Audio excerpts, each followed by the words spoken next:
आम्ही आता एंट्री करतोय, तुम्हाला दाखवते पुढे. शनिवार रविवार खूप गर्दी असते.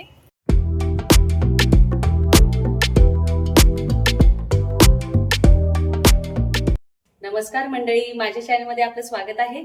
माझ्या चॅनलचं नाव आहे निशा आणि मम्मी रेसिपी. तर आता मी म्हटलं मंदिराची भेट देऊ. तर मी कोणत्या मंदिरात चाललेली आहे? स्वामीनारायण मंदिरामध्ये चालली मी. तर मी आणि हे निघते, तुम्हाला दाखवते. आणि खूप छान तिथे कोरीव काम केलंय. मी गेली होती, पण आता 2-3 वर्ष झाली असतील मी गेली आहे. तर म्हटलं चला ह्या निमित्ताने आपलं दर्शन पण होईल, तुम्हालाही दाखवणं होईल. तर मग आता मी निघते, तुम्हाला नेक्स्ट दाखवते.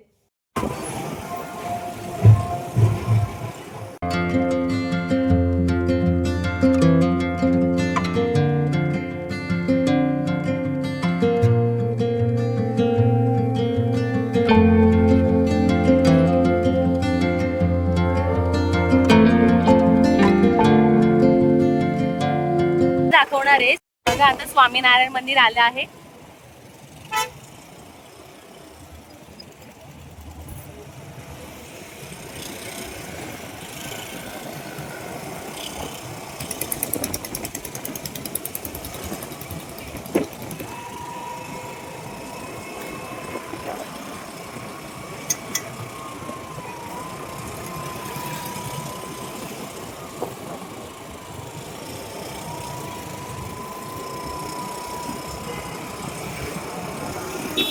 स्वामीनारायण मंदिर मध्ये आलोय, तर तुम्हाला दाखवते. चला.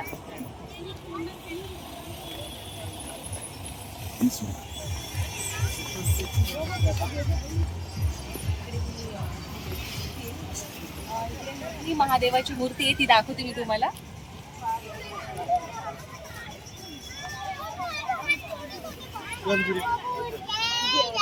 तुम्हाला कदाचित वाटत असेल तुम्ही संध्याकाळी आले बा, पण इथे संध्याकाळीच हे मंदिर खूप छान वाटतं, म्हणून आम्ही संध्याकाळी चालू इकडे.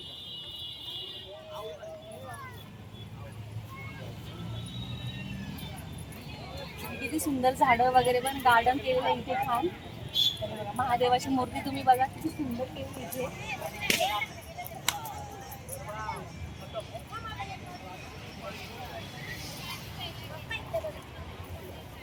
किती रेखीव आहे मूर्ती.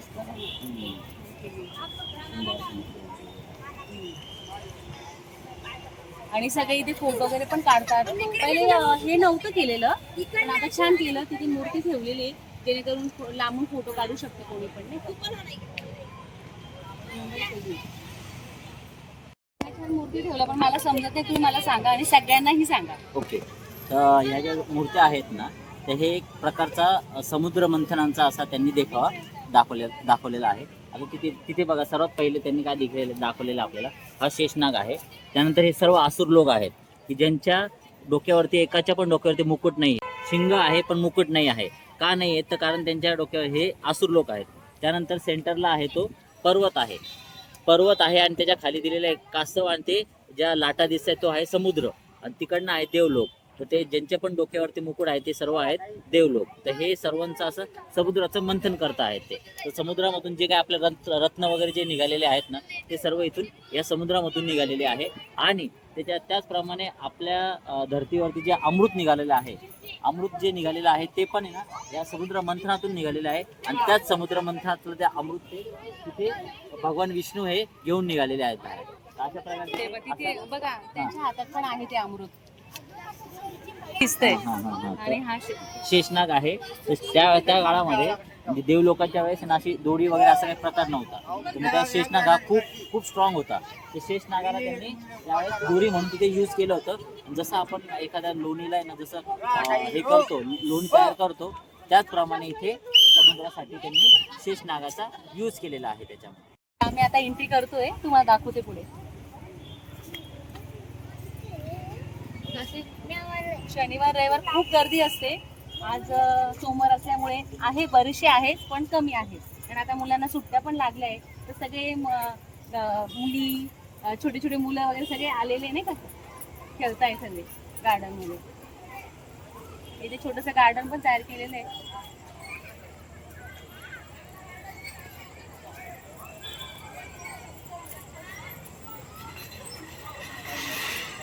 तर जाण्यासाठी अशी एंट्री आहे इथून पुढे वाटत.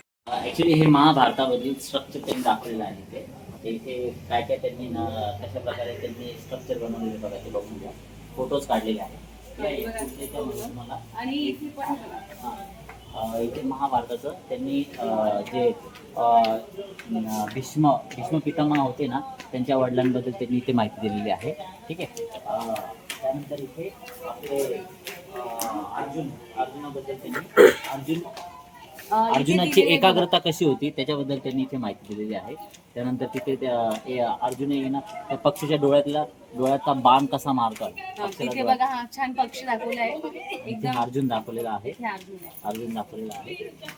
पुढच्या व्हिडिओमध्ये इथे ज्यावेळेस महाभारतामध्ये युधिष्ठिर म्हणजे पांडवांमध्ये आणि यांच्यामध्ये कौरवांमध्ये ज्यावेळेस त्यांचं ते खेळ खेळायचे फाशांचा खेळ खेळायचे त्यावेळेस त्यांनी तिथे दाखवलेला आहे. तर जर युधिष्ठिरांना आपल्या कौरवांनी कसं हरवलं आहे ते इथे त्यांनी दाखवलेलं आहे. पुढचं दाखवते द्रौपदीचं वस्त्रहरण दाखवलेलं आहे ते इथे. द्रौपदी की रक्षा में भगवान. हा हा, इथे पण दिलंय. प्रभू कृष्णांनी इथे द्रौपदीची कशी रक्षण केलेलं आहे आणि त्या तिथे कशा प्रकारे त्यांचं ना वस्त्रहरण होत होतं त्या प्रकारे इथे माहिती दिलेली आहे त्यांनी. ठीक आहे. पुढचं दाखवते हा दानेश्वरी कर्ण. हा दानेश्वरी कर्णाबद्दल माहिती दिलेली आहे. तर आपल्या हिंदूंमध्ये की कर्ण हे एक दानवीर शूर होते. तर त्यांच्याबद्दल ते आपण असं म्हणतो की ना त्यांच्यासारखा दानवीर असा कोणीच उडणे गेलेला आहे. ते इथे सूर्यदेव त्यांच्याकडून त्यांचं कवच आणि कुंडल हे दानामध्ये घेऊन टाकतायत. त्यांना पण माहिती होतं की आपण हे कवच आणि कुंडल दिलं तर आपला वध हा निश्चित आहे. तरी सुद्धा त्यांनी तिथे त्यांचं कवच आणि कुंडल इथे दान केलेलं आहे असं तिथे स्ट्रक्चर दाखवलेलं आहे. पुढचं बघू. आता ह्या याच्यामध्ये कौरव आणि पांडव हे एकत्र युद्धाच्या सीमेवरती उभे आहेत. इथे भीष्म पितामह आहे आणि त्यावेळेस हे भगवान श्रीकृष्ण आहे आणि हे आहे अर्जुन. इथे माझे भीष्म पितामहाशी मी कशा प्रकारे युद्ध करू अशा प्रकारे त्यांनी तिथे दाखवलेलं आहे. पण मग त्यांची इथे मनोबल एकदम असे पडून गेले होते की मला नाही करायचं हो त्यांच्याबद्दल युद्ध. मी त्यांच्या अपोजिट नाही खेळू म्हणजे त्यांच्या अपोजिट युद्ध नाही करू शकत हो असं त्यांनी तिथे स्ट्रक्चरमध्ये दाखवलं. पुढचं बघू आपण. आता ह्या याच्यामध्ये विराट रूप दाखवलेलं आहे भगवान कृष्णांनी अर्जुनांना की हे जे तू विश्वस्वरूप आहे तू हे बघून घे. याच्यामध्ये अंत पण मीच आहे आणि प्रारंभ पण मीच आहे आणि अंत सुद्धा मीच आहे. इथे प्रकारे अशा प्रकारे त्यांचं इथे विराट रूप दाखवलेलं आहे. सर्व प्रकारचे देव त्यांच्यामध्येच आहे. इथूनच त्यांच्या प्रकारे म्हणजे उत्पत्ती पण त्यांच्यापासूनच होते आणि अंत सुद्धा त्यांच्यापासूनच होतो असं तिथे स्ट्रक्चर दिसत आहे. आणि पुढचं बघू. हा आता ज्या वेळेस सर्वात शेवटचं युद्ध झालं होतं म्हणजे महाभारताचं युद्ध संपलं होतं पण शेवटी आपले जे परीक्षित राजा हा जेव्हा त्याच्या आईच्या पोटामध्ये होता त्यावेळेस कर्ण अश्वत्थामाने एक ब्रह्मास्त्र सोडून परीक्षित राजाला मारायचा प्रयत्न केला होता. तर त्यांचं त्यांनी ते बाण तर मारला होता पण तो त्यांना जाऊन लागला होता. मग त्यावेळेस त्यांनी भगवान श्रीकृष्णांनी तिथे त्यांना प्राण वाचून त्यांचं तिथे रक्षण केलं होतं. अशा प्रकारे ते स्ट्रक्चर दाखवलेलं आहे. आणि यांनी खूप छान प्रकारे तुम्हाला माहिती दिली. मी पुढे दाखवते तुम्हाला रामायणबद्दल. मी थोडंसं पुढचं दाखवते तुम्हाला. बघा किती सुंदर आणि खूप रेखीव हे केलेलं आहे पेंटिंग. वाल्मिक ऋषी. हा आता तुम्ही सांगा. आता हे आहे वाल्मिक ऋषी. यांनी भगवान रामांच्या जन्माच्या आधीच रामायण लिहून ठेवलेलं होतं. तर त्यावेळेस त्यांनी रामायण जे लिहिलेलं होतं तसंच त्याच प्रकारे प्रभू रामांना त्यांचं जीवन हे जगावं लागलं. त्या प्रकारे त्यांनी तिथे आधीच त्यांच्या जन्माच्या आधीच त्यांचं रामायण हे लिहून ठेवलेलं होतं. त्याची माहिती इथे ह्या पिक्चरमध्ये दिसते आपल्याला. इथे हा सीता स्वयंवर इथे होतं. तर जो धनुष्य कोणीच उचलू शकत नव्हते तो प्रभू रामांनी एका याच्यामध्ये उचलून त्याला प्रत्यंच्या चढवली होती पण ती प्रत्यंच्या ही तुटून गेली. मग तिथून असं समजलं होतं की सीता ही फक्त रामासाठीच बनलेली आहे इथे असं. आणि मग त्यांचा विवाह संपन्न झाला. त्याला पुढचं बघू आपण. आता इथे ह्या ह्याच्यामध्ये प्रभू रामचंद्रांना 14 वर्षाचा वनवास चा इथे त्यांची आई होती कैकेयी. 4 आया होत्या, त्याच्यातली एक आई होती कैकेयी. तर त्यांनी त्यांना अशा प्रकारे म्हणजे 14 वर्षाचा वनवास मागितला होता आणि त्यांचा पुत्र होता तो भरत. त्याच्याबद्दल त्यांनी राज्याभिषेक त्याचा मागितला होता आणि प्रभू रामचंद्रांना 14 वर्षाचा वनवास मागितला होता. तर हे तिथे स्ट्रक्चर दिसत आहे. पण प्रभू रामचंद्रांनी सर्व काही खाली मान घालून म्हणजे माता आज्ञा आणि पिता आज्ञा म्हणून त्यांनी ते स्वीकार करून ते 14 वर्ष वनवास करायला निघाले होते. आता या स्ट्रक्चर याच्यामध्ये इथे पण या पिक्चरमध्ये असं दिसतंय की भरत हे रामाचे सर्वात बंधू होते, म्हणजे कैकेयीचा मुलगा भरत. त्यांनी प्रभू रामाचे पादुका घेऊन त्यांच्या पादुकांना समर्पित करून त्यांचं राज्य सांभाळलं होतं. की ज्यावेळेस माझे प्रभू राम येतील त्याच वेळेस मी त्यांचा अभिषेक त्यांच्या स्वरूपात करून देईल आणि तिथून पुढे त्यांचं हे करेल. त्यांनी पण तसंच वनवास तिथे भोगला होता. असं तिथे स्ट्रक्चर दिसतं आहे. आता हे स्ट्रक्चर बघा. हे स्ट्रक्चर मध्ये काय दाखवत आहेत की लक्ष्मणाने आपल्या शूर्पणखाचं नाक कापलेलं आहे इथे. तीही त्यावेळेस त्यांच्या दोघां भावांपैकी कोणीतरी एकाने माझ्याशी लग्न करावं असं त्यांचं म्हणणं होतं. पण हे दोघं पण विवाहित होते आणि एक वचनी एक पत्नी असं त्यांचं वचन होतं. ते वचन पाळण्यासाठी त्यांनी तिचं नाक कापलं होतं. तर ही तिथे दिसतं आणि हे सगळं झालेलं आहे आपल्या पंचवटीमध्ये झालेलं आहे.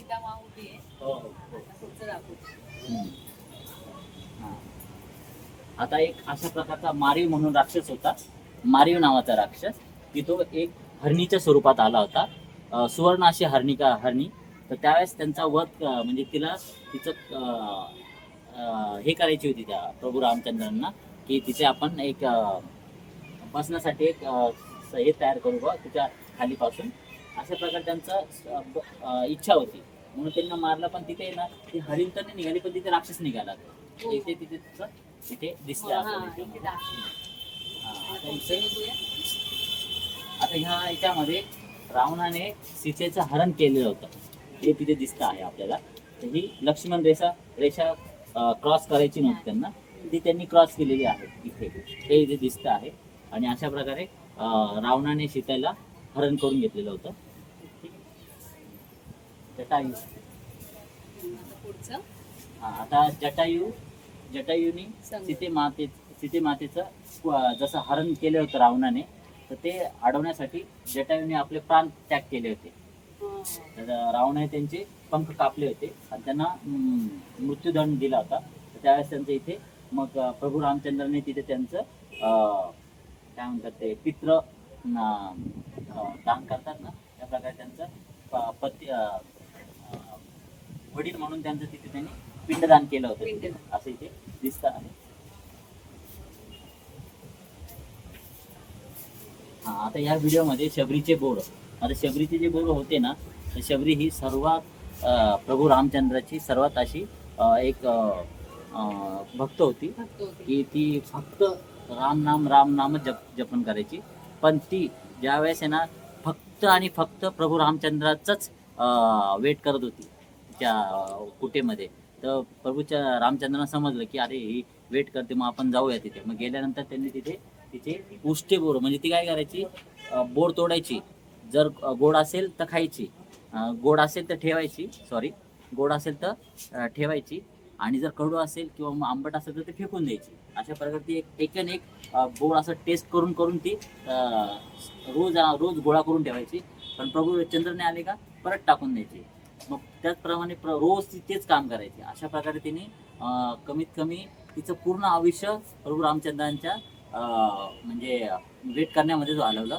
शेवटी तिचे प्रभू रामचंद्र आले आणि तिथे त्यांनी या स्ट्रक्चरमध्ये त्यांनी तिचे उष्टे बोरं खाल्लेले आहे. आणि इथे लक्ष्मणांनी की बा हे आपण खायला पाहिजे की नाही, म्हणून त्यांनी ते हे करतायत. आणि प्रभू रामचंद्र त्यांनी इथे हे खाताना थोडस त्यांचा जरा चेहरा पण हे दिसतोय. हा. तर बघ कसं खावं. हम्म. आता पुढचं बघू. आता हा. आता ह्या स्ट्रक्चर मध्ये की ज्यावेळेस सीते मातेचं हरण झालेलं होतं त्या होत्या लंकेमध्ये. पण इथून कोणीतरी जाणार, मग कोण जाणार होतं ते हनुमान गेले होते. मग ते गेल्यानंतर त्यांची ओळख कशी पटणार बा. तर हनुमानाने एक अंगठी देऊन त्यांना दाखवलं होतं की मला प्रभू रामचंद्राने जिथे पाठवलेलं आहे की तुमची खबर घेण्यासाठी की तुम्ही इथेच करत आहात की नाही.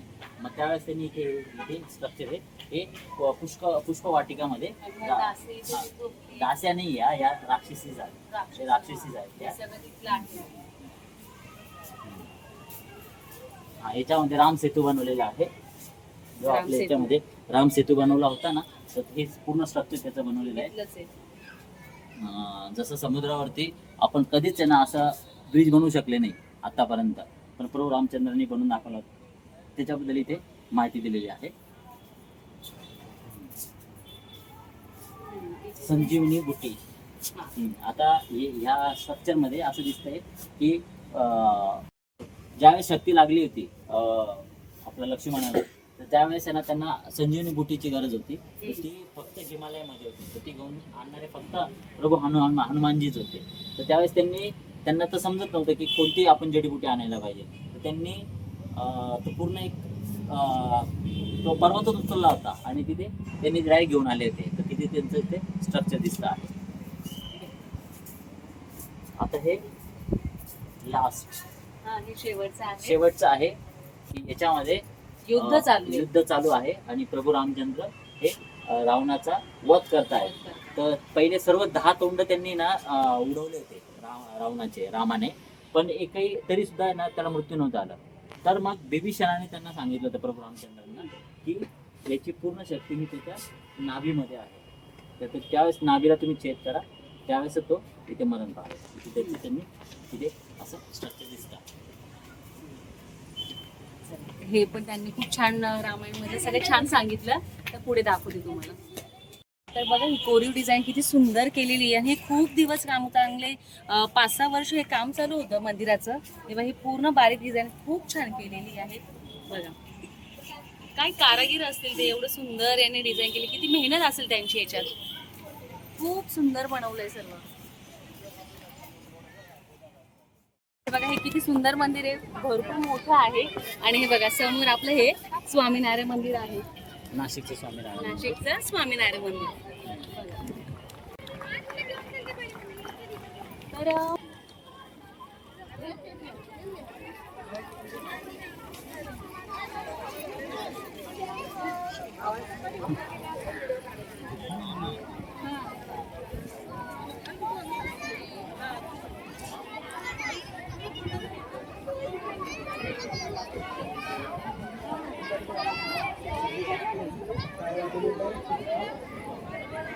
जाण्याचा रस्ता आहे फायनली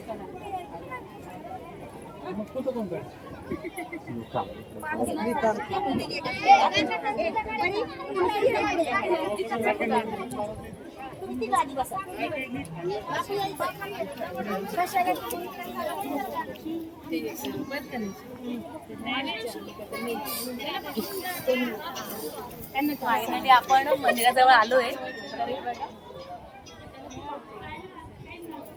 सगळ्यात पहिले आपण गणपतीचं दर्शन घेतो. आणि गणपतीचीच मूर्ती आहे इथे. किती सुंदर ठेवलेली बघा. इथे आणि इथे दोन्ही ठिकाणी आहे गणपतीची मूर्ती. खूप सुंदर आहे. इथे टच नको व्हायला म्हणून ही पूर्ण पॅक केली आहे काचेरी.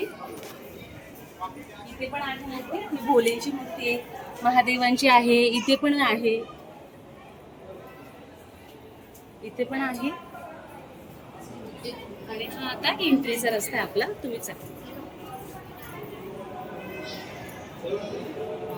किती सुंदर काम केले गाडी. त्यानंतर त्यांनी प्राण्यावरती सुद्धा दया केली होती. तर प्राणी सुद्धा शांत झाला. तेव्हापासून त्यांचं स्थापित झालं.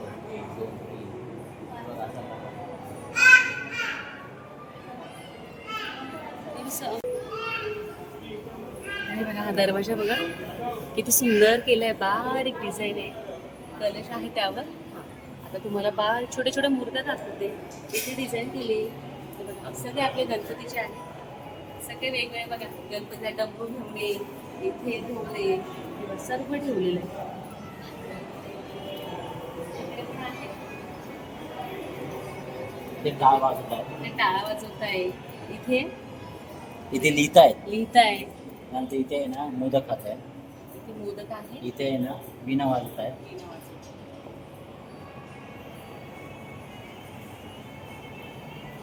तर सगळ्यात पण इकडे इकडे पण ते दाखवते. करते. हे भगवान शंकर आणि पार्वती आहे नंदीवरती. त्यानंतर हे बाळकृष्ण ज्यावेळेस लहान होते त्यावेळेस दाखवलं आहे. त्यानंतर इथे विष्णू भगवान हे गणपतींना कथा सांगतायत आणि ती विष्णू भगवान ऐकतायत. इथे असं स्ट्रक्चर आहे. आणि चारही ठिकाणी अशा वेगवेगळ्या बघा मूर्त्या केलेल्या आहेत. इथे विवाह होतोय. इथे विवाह आहे. कोणाचा विवाह आहे याच्यामध्ये? इथे शंकर भगवानचा विवाह आहे. इथे पार्वतींनी पूजा केली, बरोबर. इथे पार्वतींनी पूजा केली. त्यानंतर इथे भगवान शंकर त्यांना भेटायला आले आणि त्यानंतर तिथे त्यांचा विवाह झालेला आहे. झाला. आणि इथे बघा इथे शंकर पार्वती प्लस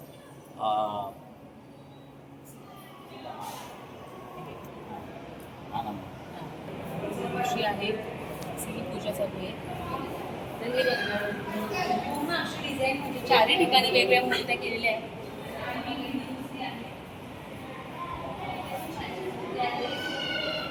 सगळ्या मूर्त्या छान छान. इथे इथे अशी इथे परत वरती पण आहे. कसं काम केलं असेल हे, म्हणजे काय कारागीर असतील ते, त्यांना खरंच त्यांना सलाम आहे. देवा ते देवाचा देव सुंदर बारीक छोट्या छोट्या गोष्टी त्यांनी जपल्या आहे, सगळ्या दाखवल्या आहे. तो बाण असो, ते सगळे जण मागणं असो, म्हणजे किती एकदम नाही का, धनुष्यबाण आहे, त्यांच्या मागे ते बाण असतात, ते ऋषी त्यांना ते हात लावून म्हणजे हाताचे ते बोट असतात, ते पण बघा तुम्ही. ते बघा असं वाटणार नाही का ते हे एकदम त्याची बोट पण दिसत आहे बघा. सुंदर ते कारागीर आहे बघा केलंय सगळं.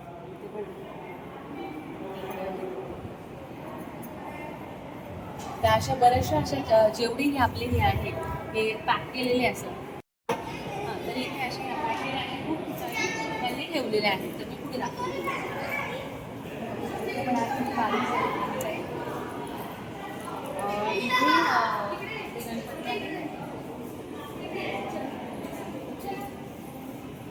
सगळे पॅक केले जेणेकरून धक्का नको लागायला आपलाच. तर हे बघा मंदिराचे दरवाजे सगळे बंद झाले. इथे 7:30-8 पर्यंत पूजा होते, मग दरवाजे सगळे बंद केले जातात. मी पुढच्या नेक्स्ट टाईममध्ये नक्कीच तुम्हाला दाखवेल. आता आपण तिकडे जाऊ आणि तो दाखवते. त्या साईडच्या मूर्त्या त्याच्या एक लागून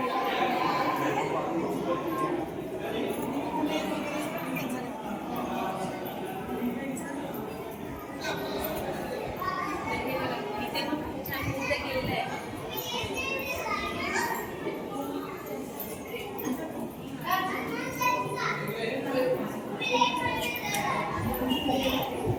तुम्हाला हे नक्कीच आवडेल मला माहिती आहे, कारण की एवढं सुंदर काम केलेलं आहे, तर मनात भरेल असं केलेलं आहे इथे काम. हे बघा खूप सुंदर केलंय सर्व. बघत राहावं एक एक, पण आता एवढा वेळ आपल्याकडे नसतो बारीक बघायला, म्हणून मी पटकन दाखवते तुम्हाला.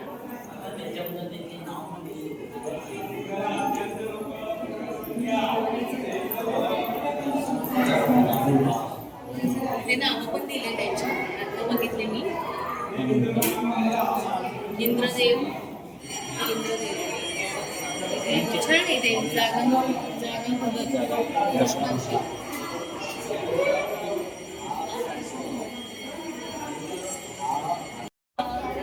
खूप छान मूर्त्या आहेत. रामाची आहे, महादेवांची आहे, सीता राम हे बघा जास्त.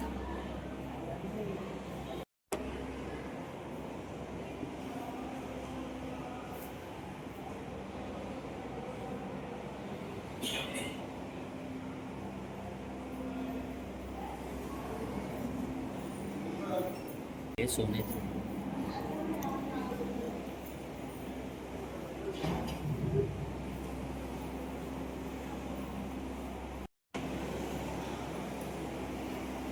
राम सीतांची मूर्ती आहे. आणि स्ट्रक्चर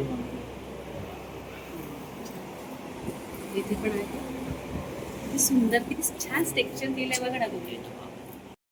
ज्यामध्ये साधू संत होते, इथे राहत होते. तर हे बघा हे त्यांचं सगळं हे वापरत होते बघा. हे सगळं त्यांचं हे ताट वगैरे आहे, छोटे छोटे वाट्या आहे. हे बघा हे छोटे तांदूळ पण आहे इथे. इथे 2 फुलं ठेवलेले आहे. आणि हे बघा हे हा, आणि बघा इथं त्यांचा टॉवेल होता, किटली होती, सर्व जुते हे बघा. त्यांचे पादुके पण आहे इथे बघा. इथे इथे हे आहे. आणि बघा इथे पाण्याच्या ठश्या आहे. इथे त्यांचे ते आपण उषा आहे. इथे पादुके बघा कशी झालेली. हे सगळं हे गुरु बघा भारतामध्ये कुठे कुठे फिरले बघा, सगळं दाखवलंय. हे गुरु होते.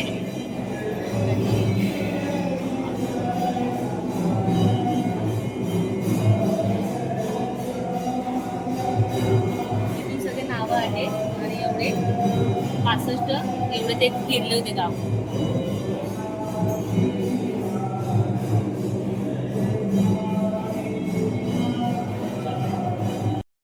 पूर्ण बघितले बघा, हा बाहेरचा रस्ता आहे.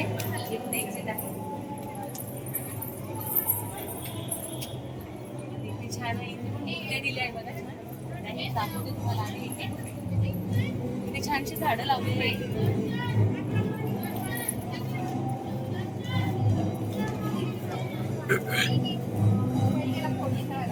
सगळ्या मूर्त्या ठेवलेल्या आहे ऋषीमुळे. आणि तिथे माहिती पण दिलेली आहे. त्यांची मूर्ती आहे. चला पुढे दाखव.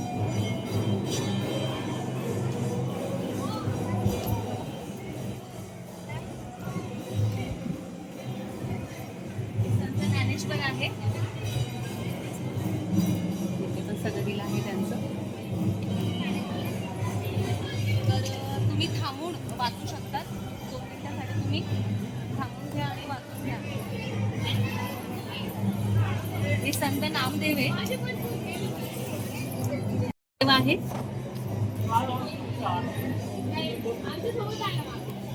मी पूर्ण आता दिलेले आहे. केलेलं आहे. पेंटिंग केलेली आहे.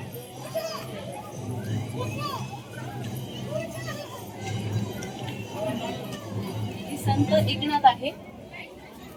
हे आता हे थोडं तिरकट झालेलं आहे.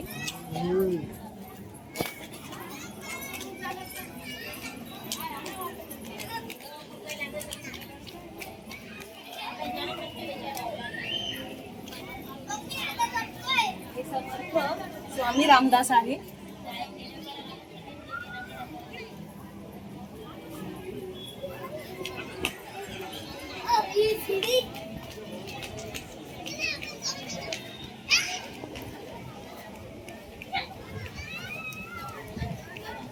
संत तुकाराम आहे. पुढे दाखवते तुम्हाला. चारही ठिकाणी अशा तुम्ही बघा सगळे छान छान मूर्त्या दिलेल्या आहेत. सगळ्यांचे हे दिलेले आहेत. परत त्यांची माहिती दिलेली पण आहे मूर्त्या. आणि बघा किती सुंदर देखावा आहे. इथे छान अशी कारंजा केली. फोटो काढतात तिथे. कोणी फोटो काढतं, कोणी रील्स काढतं. आणि छान मस्त वाटते थंड. आणि आज तरी एवढी गर्दी नाही. शनिवार रविवार खूप गर्दी असते इथे. पण आज जरा बऱ्यापैकी कमी आहे.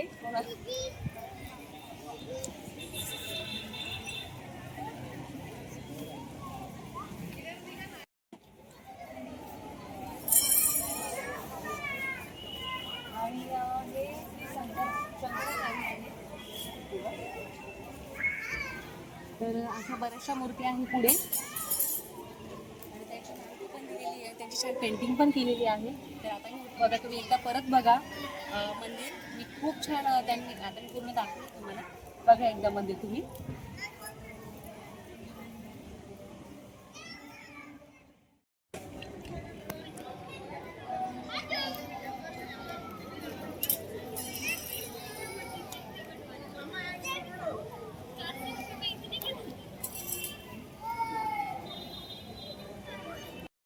तर मी तुम्हाला छानसं स्वामीनारायण मंदिर दाखवलं. माझा छोटासा प्रयत्न होता दाखवायचा. यांनी पण खूप छान माहिती दिली. ते म्हणत होते नको नको, पण म्हटलं तुम्ही छान सांगू शकता, तुम्ही बोला म्हटलं. तर तुम्हाला हा माझा व्हिडिओ कसा वाटला कमेंट सेक्शनमध्ये नक्की सांगा. माझ्या व्हिडिओला लाईक करा, शेअर करा, सबस्क्राईब करा. भेटू नेक्स्ट व्हिडिओमध्ये. तोपर्यंत बाय.